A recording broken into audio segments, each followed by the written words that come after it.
Jérémie, chapitre 12. Tu es trop juste, Éternel, pour que je conteste avec toi. Je veux néanmoins t'adresser la parole sur tes jugements.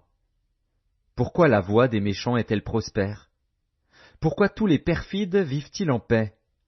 Tu les as plantés, ils ont pris racine, ils croissent, ils portent du fruit, tu es près de leur bouche, mais loin de leur cœur.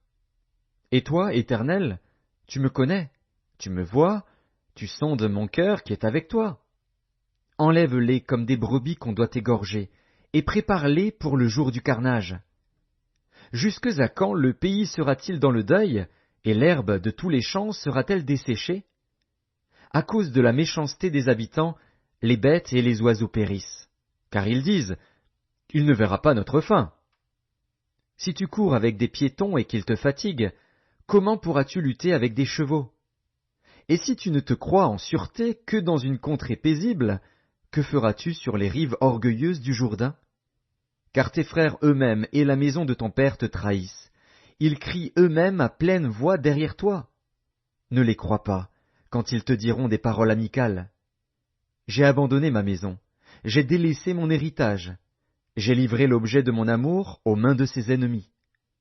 Mon héritage a été pour moi comme un lion dans la forêt, il a poussé contre moi ses rugissements. C'est pourquoi je l'ai pris en haine. Mon héritage a été pour moi un oiseau de proie, une hyène. Aussi les oiseaux de proie viendront de tous côtés contre lui. Allez, rassemblez tous les animaux des champs, faites-les venir pour qu'ils le dévorent. Des bergers nombreux ravagent ma vigne, ils foulent mon champ. Ils réduisent le champ de mes délices en un désert, en une solitude. Ils le réduisent en un désert. Il est en deuil, il est désolé devant moi. Tout le pays est ravagé, car nul n'y prend garde. Sur tous les lieux élevés du désert arrivent les dévastateurs, car le glaive de l'Éternel dévore le pays d'un bout à l'autre.